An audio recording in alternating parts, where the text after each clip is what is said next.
its entire previous existence. Black communities who had long suspected that the crack epidemic wasn't entirely organic felt vindicated. Finally, someone was connecting the dots. They had learned the matriarch of the family no longer held her light. Her light was dimming. So they began to scheme on the teenage girls still residing in the apartment. The apartment, once filled with laughter, food, and TV, was just quiet, foodless,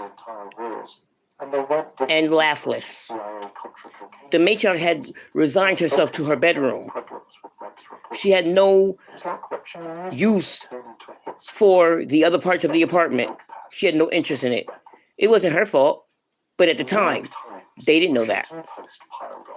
The outersiders, the dealers, and the neighborhood boys smiled and knew that it was open season on them girls. They had been thirsting for one of them in any way. They knew that the matriarch of the family was very strict on them. But now, it seemed that strictness had started to loosen up. The grip was loosening. It was slipping. And then she was called into the apartment as she descended downstairs. Come here. Can you go to the store for me? Was a lie. It was a cool trick. She had been to the store for him before, but yet and still something was just off, but she couldn't quite pin it. She had never thought in years that he would look at her in such a way. He was older, and he had already had a woman who was pregnant, and he was engaged to her. He lived with his family. But they had their own quarters, and they was into their own things, working or just in their own room doing their own thing. So she followed him inside. This had happened before. She got the money, and then she was given a couple $dollars for herself. But this time, it wasn't a store trip. The grip around her wrist tightened, and she was pulled into his bedroom. He said some things, and she struggled. She hated him. She didn't want him. She had no desire for him whatsoever. He was not of her world. He was not a part of her clique. He had busted the button on her pants in the rush to get them down across her hips. She had no idea that she looked the way she looked. She didn't care about that. But he saw.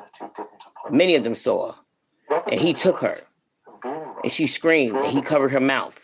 And she never spoke of it because she had no one to speak of it to.